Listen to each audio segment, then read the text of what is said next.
Hey, everybody. Welcome to Voices of Recovery. I'm Gregory Greer, and we're here today to go through the realm of existence in Louisiana as to how we can build a professional community together.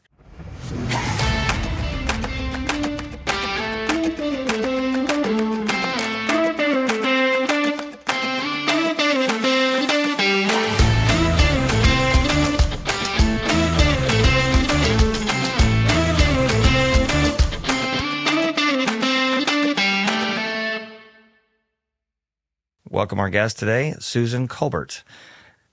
And I just want to share the most important part of this is when I said unify, how important the community is and what that means in the professional community of substance use disorders. So that being said, short version is Susan, hey. Hey, thanks for inviting me and allowing me to be a part of this because I think it's a phenomenal idea and plan to unite this whole community. Professionals around this area need it. And you are bringing it to the surface and creating the space for it to happen. Well, thank you. So let me explain how come I did ask. But first, can you share a little bit about who you are? I can. Professionally, I am the clinical director over at Lincoln Nova Vital Recovery in Ruston and Monroe. We have an IOP in the Monroe area, and then we have Nova Vital, which is over in the Shreveport area. So I'm a licensed clinical social worker and a licensed professional counselor. So that's what I am professionally. Personally, I am a mother of two, a Marine, and a daughter who's an actress, and my son, Wait, you're a Marine? My son is a Marine. Oh, I was like, you're a Marine. I was like, wow, Well, at work, sometimes I feel like it. Yeah. Drop and give me 20? Is that how it works? Yeah, that's right. It's right. Okay, line up, act right. Okay. But yes, sometimes I do. But no, he was a Marine, and my daughter is an actress.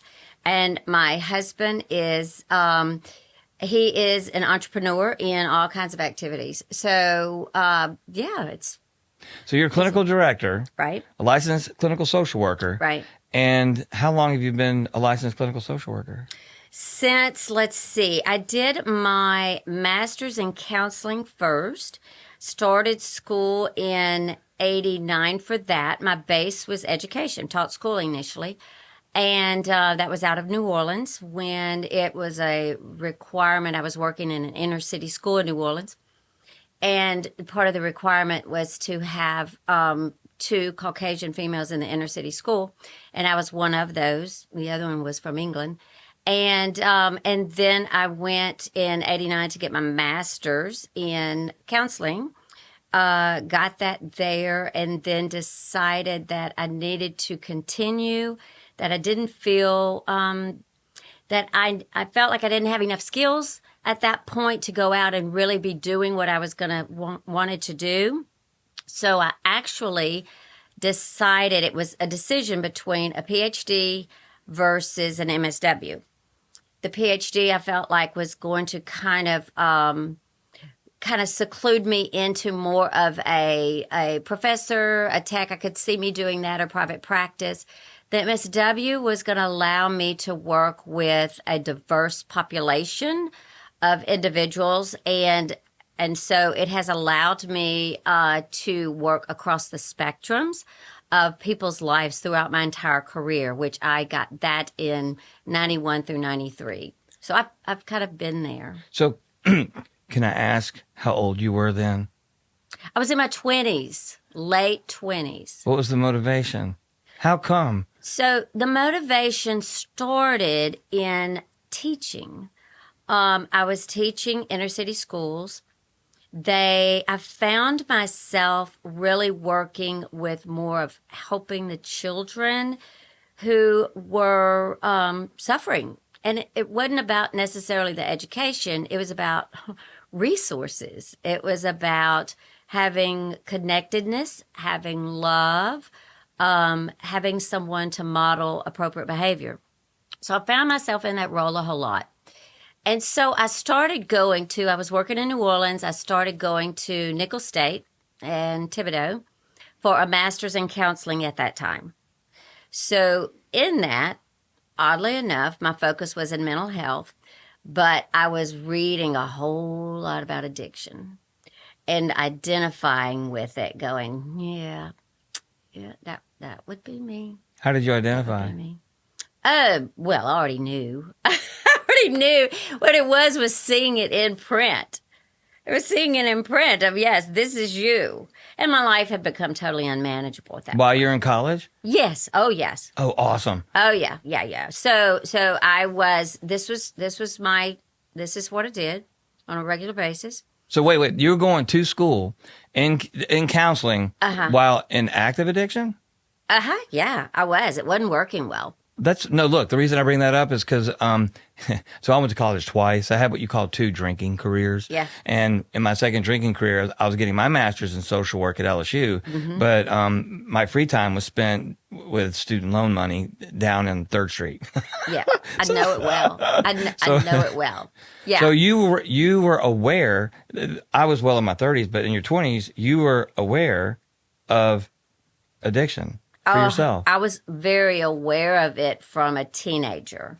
My mother found me when I was about 7. She was making home brewed wine from grapes on top of the refrigerator. It was kind of what country women did, is kind of have fun with it. And she was fermenting and brewing wine. So as a youngster, I crawled up on the top of the refrigerator, pulled it down, and when she happened to come home, I happened to have my little next door neighbor friend, and we were having a tea party. My first alcohol experience.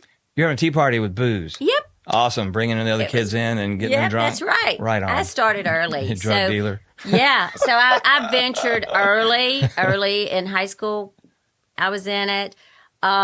In college, what I did to maintain at that time was I ran.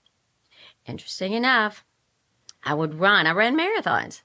So I would run. I would drink. And then to my recovery was running. I know it sounds disgusting and gross, but that's what I did because it would sober me up, and then I could study, then I could do what I needed to do, and then I would drink again. So it was an odd existence, I know, but I was able to finish college doing that. Well, when did you decide to do something about it? So I finished college, but the addiction or alcoholism component, when did you realize that you were going to?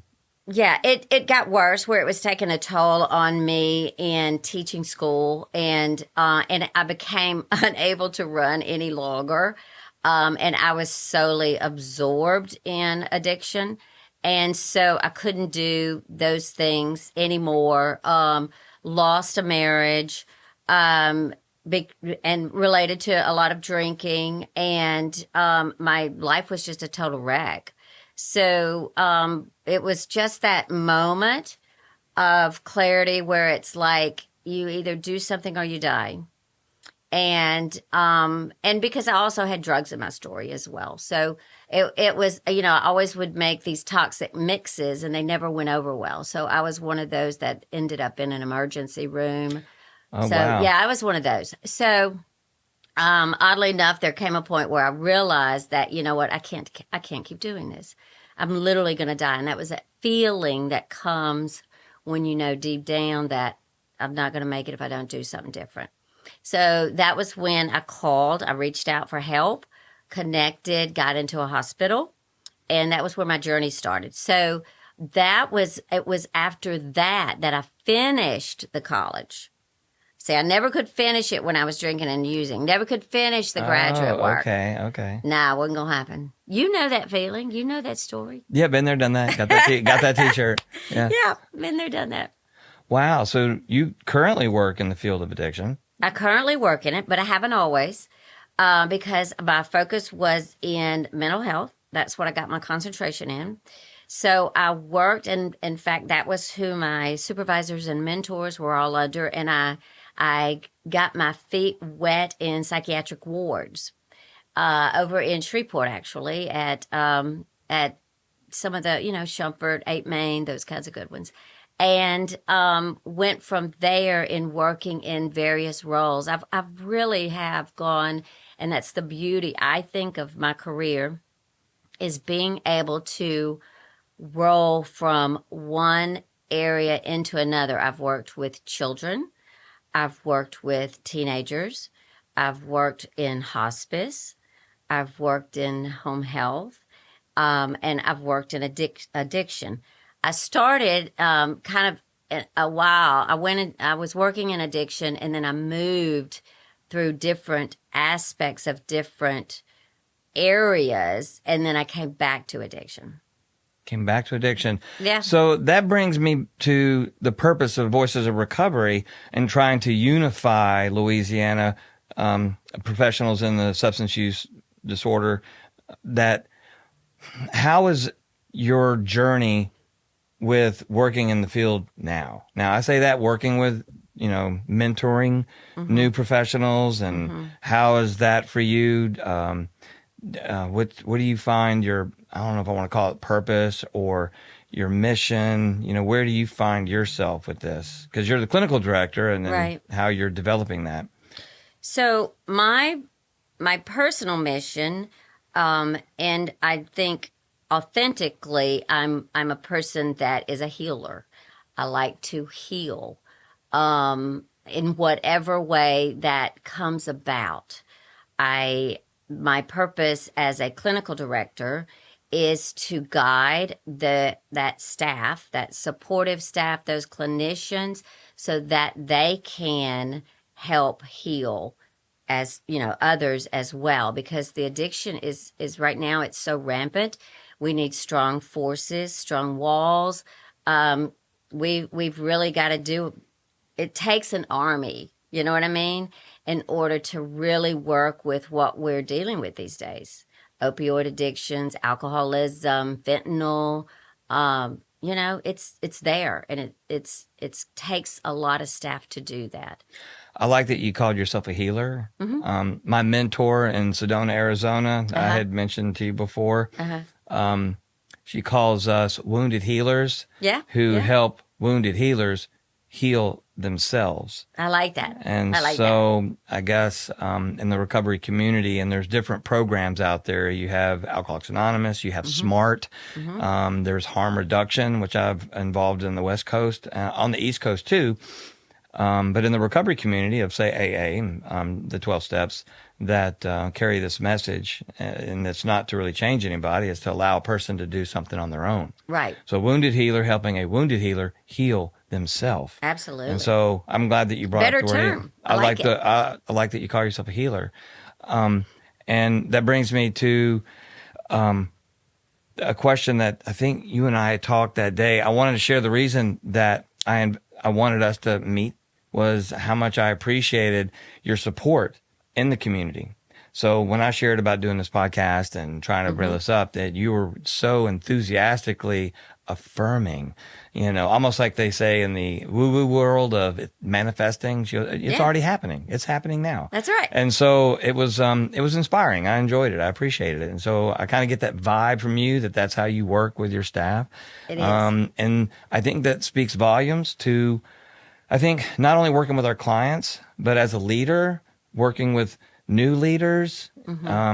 I'm helping lift them up, and I say that as if I'm you, helping your staff lift them up so they can lift others up, instead of, I guess, the authoritarian approach that you hear from other models in administrative. Right. Well, and two is, like, for instance, this morning, it's been kind of one of those weeks where there was just a lot. The counselors needed to just breathe, truly. So what we did was we provided canvases, paints, and I had them just do what I considered emotional healing. We put on the YouTube of the emotional healing music. We had them just free flow drawing where they're at, because they too need to heal, because they work with providing that to other clients. So they have their own needs as well that sometimes we have to nurture. I'm so glad you said that too. So when you and I talked, I had brought up something called soul drama. Now, for those that don't know, I do these weekend workshops. I know it sounds like I'm shamelessly plugging Soul Drama, but it's a weekend workshop where I help train new counselors, mostly in substance use disorders, because as a counselor, it's about going within. Now, it was birthed from psychodrama. Soul drama is about identifying codependence, which is, by the way, not a diagnosis. So congratulations, everybody. You all have codependency. You just have to identify to what degree. But it is when a counselor is working with a client, I always share with counselors, I can't take my clients any deeper than I've not taken myself. So if I haven't gone there, I can't certainly help them go there either. And so soul drama, the wounded healers helping wounded healers heal themselves, is simply about that, is allowing themselves to work on themselves. So they're understanding myself. So that goes back to what's called countertransference. So I really know myself well when there's a conflict in the group and what's coming up, because it might be something within me that's coming up from my own family of origin. And so, training new counselors or awareness and self-care. So the soul drama is about self-care, about one's own healing. So I love that you promote that within the workplace, because there's a lot of workplaces out there that's really, I don't know, I call it a dictatorship, but there's some places that in the past that I've seen that's really strict. I use the word rigid, and it's kind of like you got to rock and roll. I first started off working in the mental health field when I was at LSU. Well, I did because I was in my active alcoholism. And if I worked in the field of addiction, you wouldn't be allowed to drink. So I worked in the emergency room. I worked for the Children's Behavioral Health Unit, and I never drank on the job. It was on the weekends. And the weekends was, that was the time in Baton Rouge, and big party college town. Yeah. So, and then accommodates that. And New Orleans is right down the street. That's right. And so, anyway, I can relate wholeheartedly with that experience. So I'm grateful. Thank you. We all have our journey, right? Yes, we do. So this journey. So helping your staff, self-care. Yeah. That's a beautiful thing.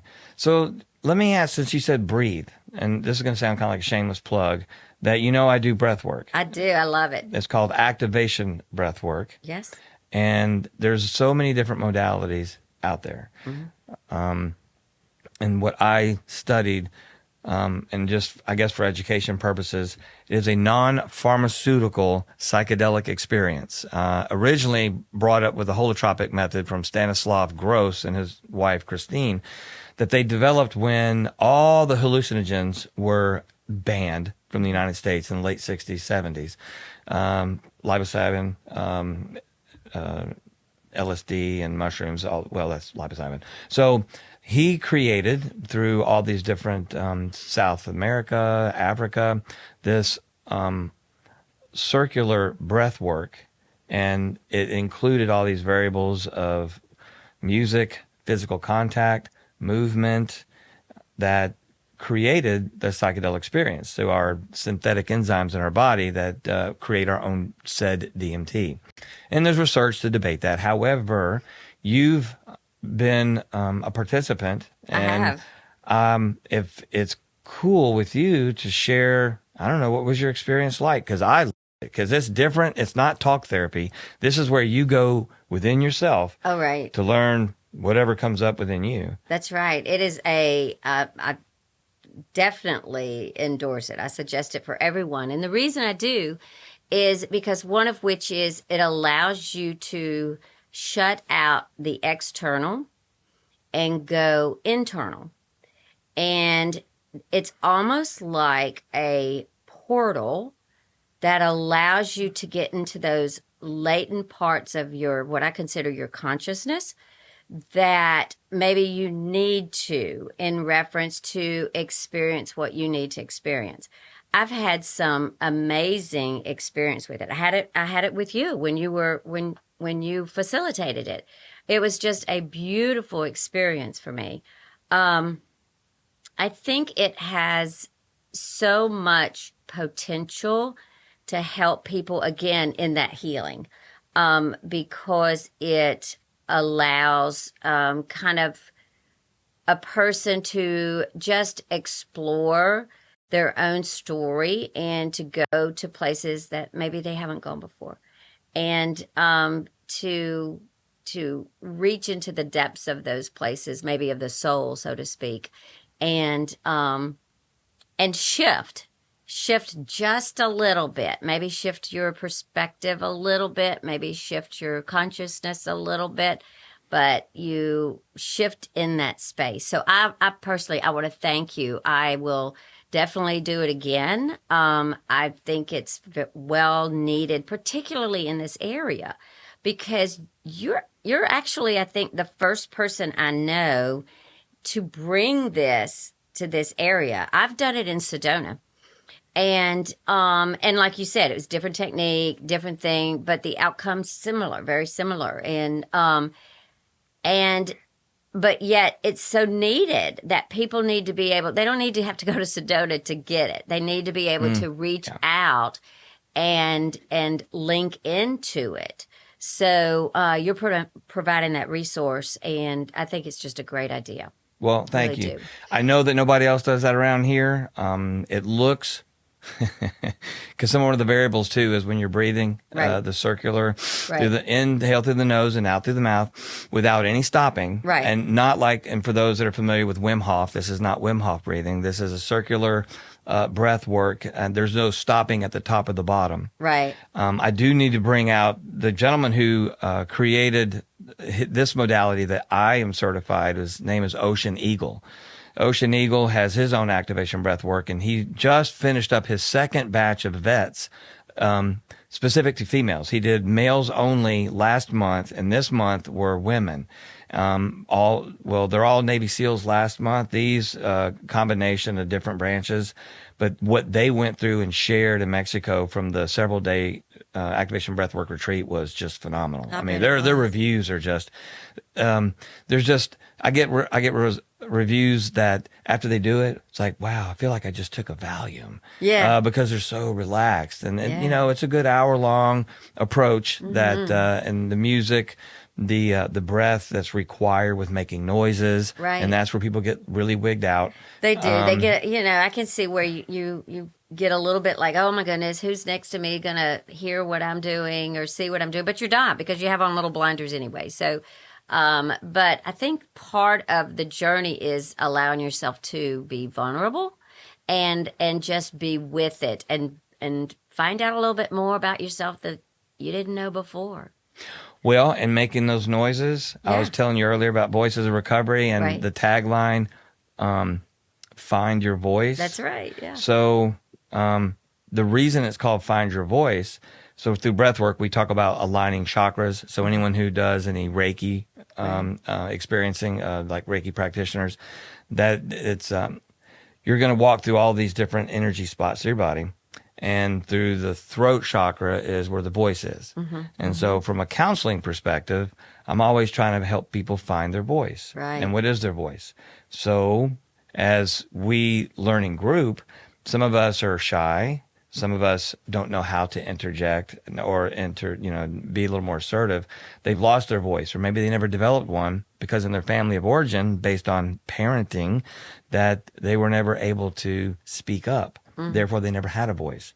So to define who they are, identify, have a voice so they can feel heard and understood, I think that's just, paramount. So find your voice. Find your voice. So I don't know, that came up from rambling about it.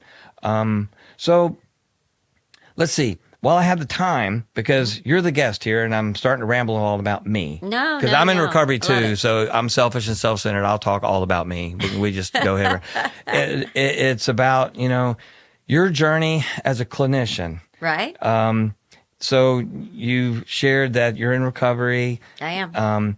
And that you practice a lot of this self-awareness, and you continue to grow. And let me tell you, that is so amazingly beautiful. I've worked with a lot of counselors who do not do a lot of self-exploratory work. They just take their academics and expect to teach the group And I'm a certified group psychotherapist with American Group Psychotherapy Association. So the group is where the magic is, not the counselor. We just facilitate what that is. And so it's important that an individual is able to, and I just lost my thought. ADD just kicked in. But it was about your self-exploratory journey of being able to identify for yourself, not stopping.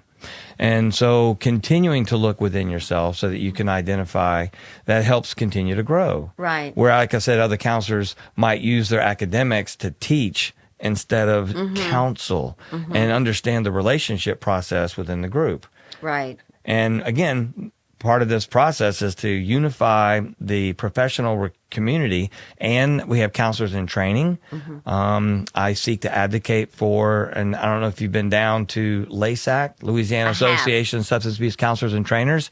I have seen Lincoln Nova, the booth, at the conference, and that's the body that, oversees, as far as giving education for counselors in training. Right. And I'm the Region 8 board member of LASAC. So for this area of Northeast Louisiana is to be able to give CITs resources to work together with whomever they're connecting as a clinical, certified supervisor. Right. And then helping them grow. So they're working together. And I'm saying that as counselors. Right.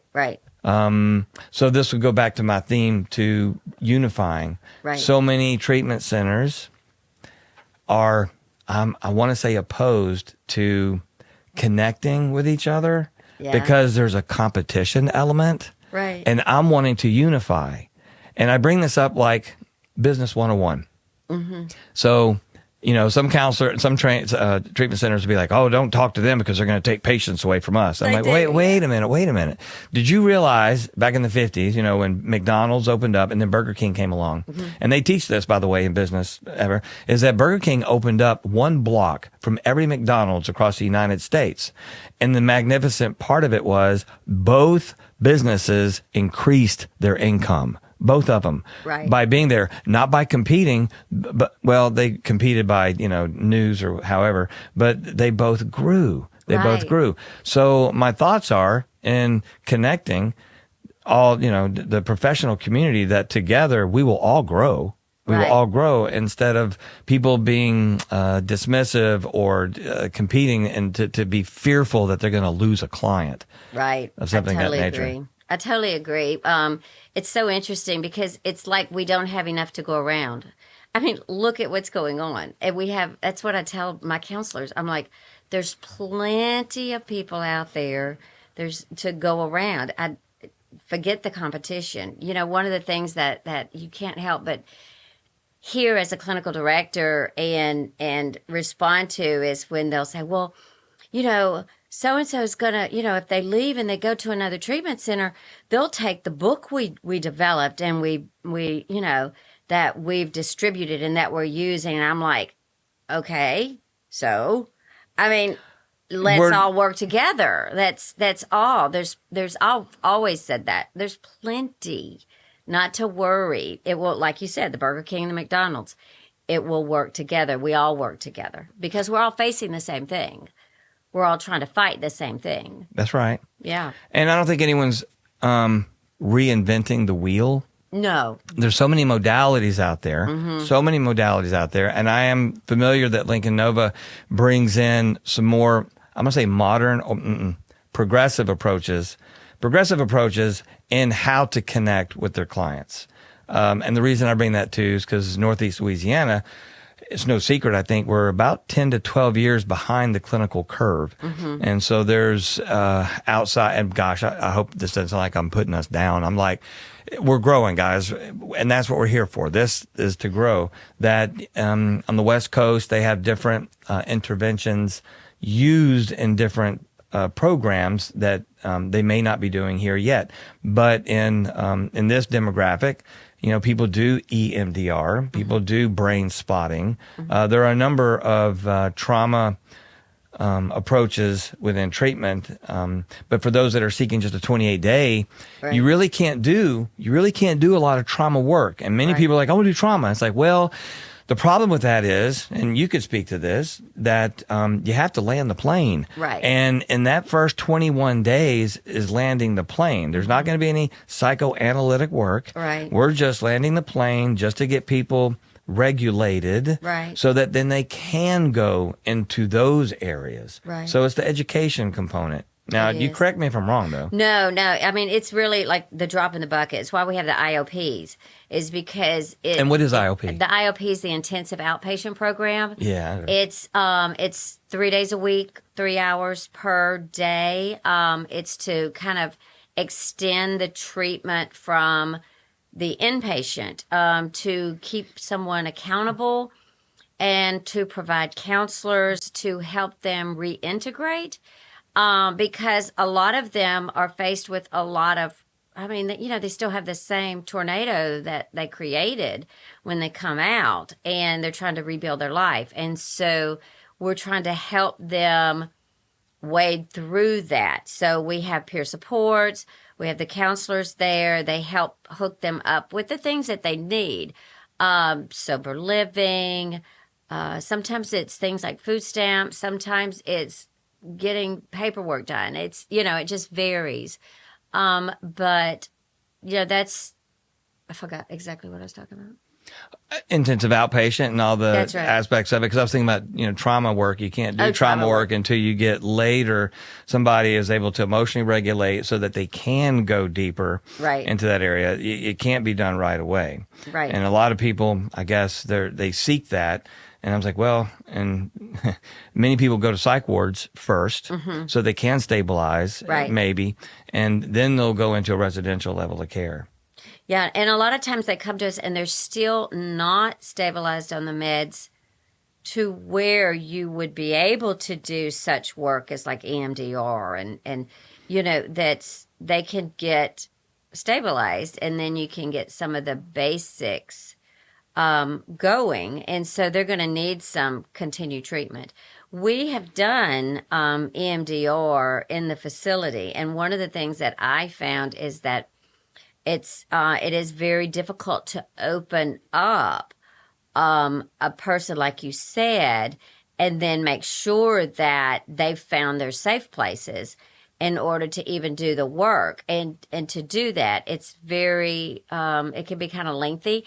It'd be better to do something more like along the lines of like Flash, or something that's a little more of a containment exercise, which they can do, but something that's a long-standing, no, they're just in when they get to treatment, we're just trying to get them to where their head is straight, on. Right. Yeah. Sometimes they're walking backwards.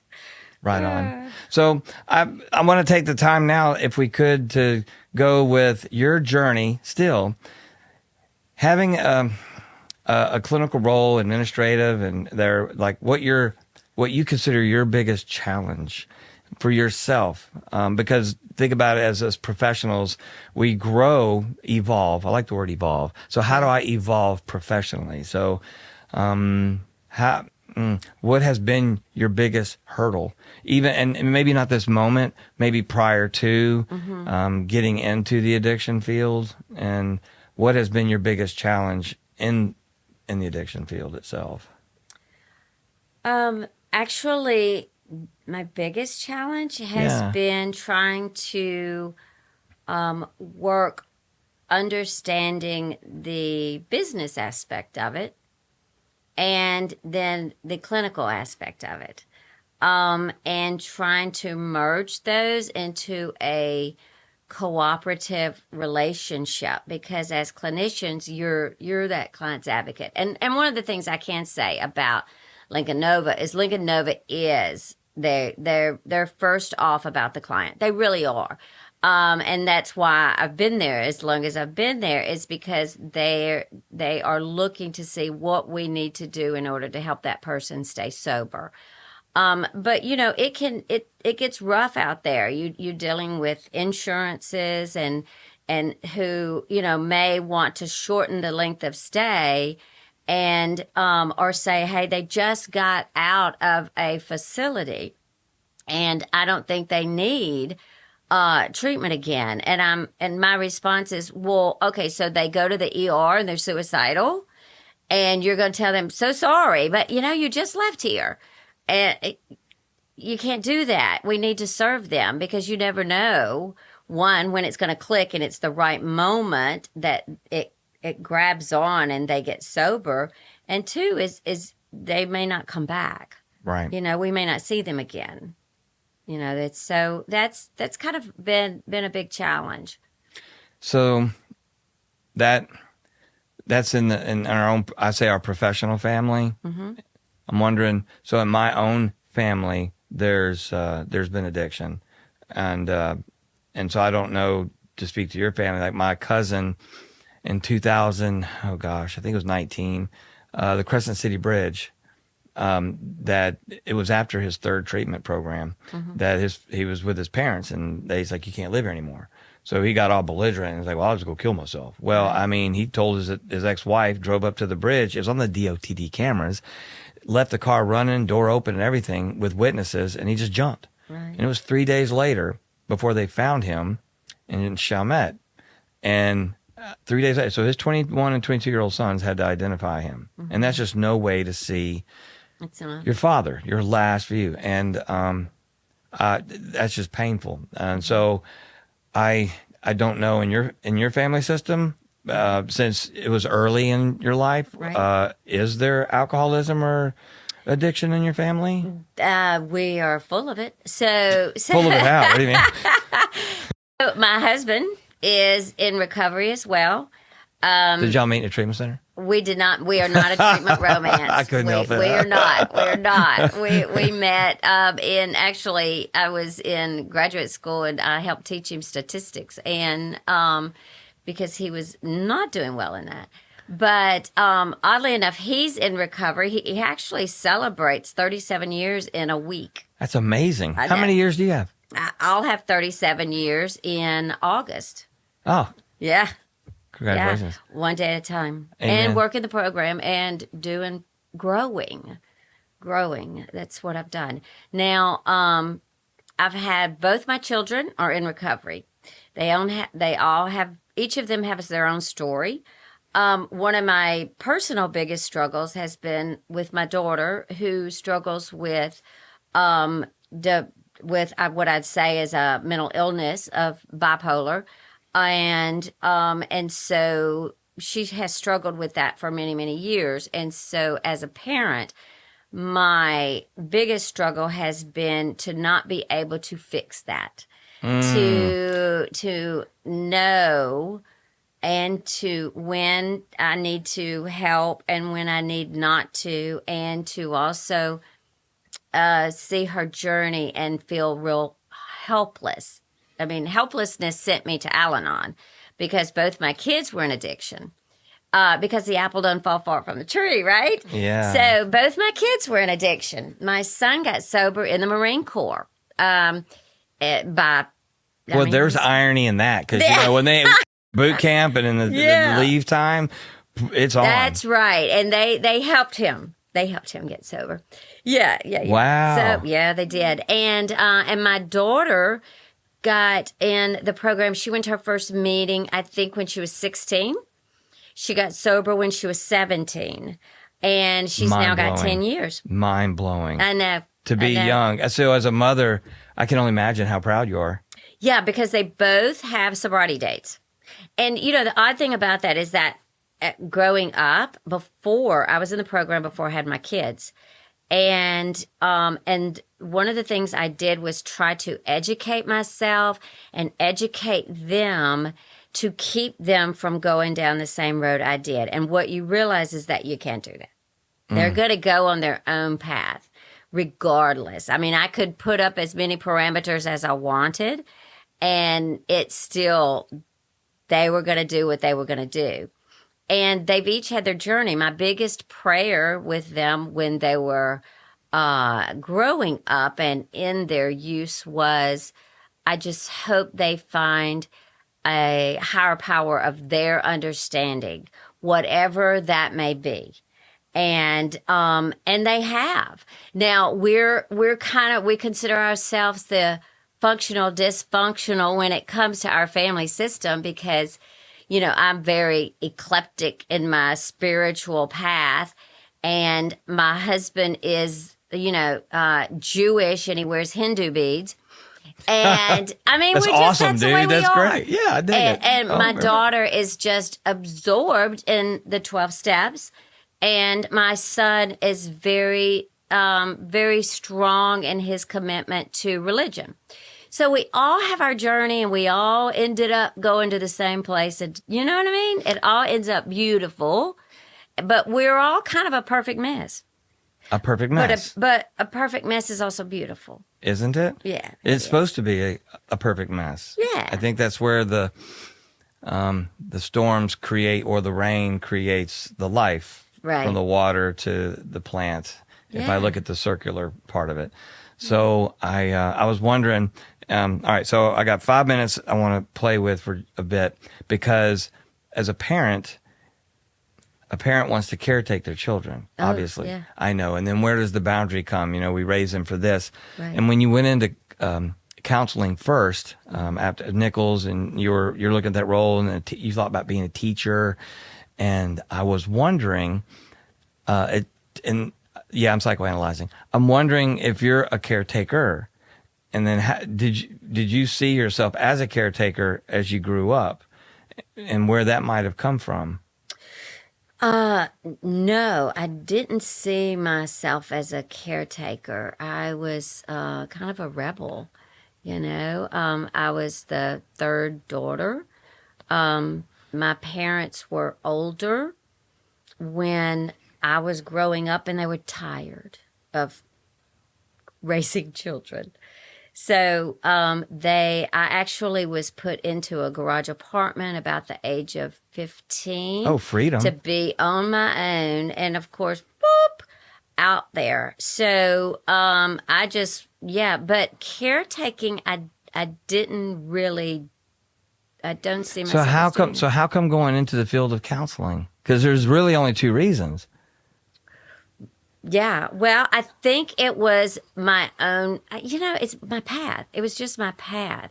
The counseling started with the students that I taught in New Orleans, because I found myself counseling them. I see. Okay. And that's okay. really where it kind of stemmed from, is that I was like, I'm not really teaching.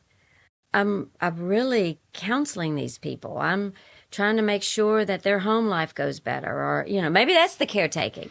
Maybe I was caretaking those little kids.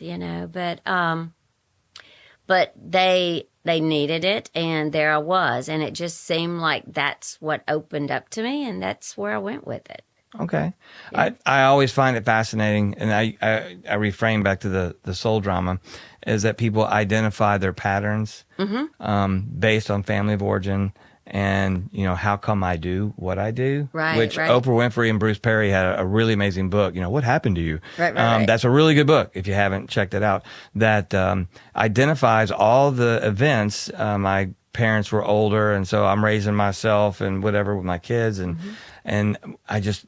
Typically, people who went into counseling either was going to fix somebody else or fix myself. Right. But through teaching kids, you identified that there was a more nurturing role, and that sort of evolved into counseling. So I find that really fascinating. Well, and I wouldn't, I would also say probably there was a part of me that was like, okay, it's a way to fix yourself as well. I'm sure there was some of that as well, but really, I think in the beauty of helping others, it did help me, That's amazing. Yeah. Well, I want to thank you so much for coming in and participating. This is, my hope again is to, build a unification with the professional community. And even those in the recovery community, if they want to, how they work that, and the CITs, the majority of them are in recovery themselves, that they would be able to advocate on their behalf the educational component with this, and so you're a leader. You're a leader, and so you have an amazing reputation already. Oh, thank you.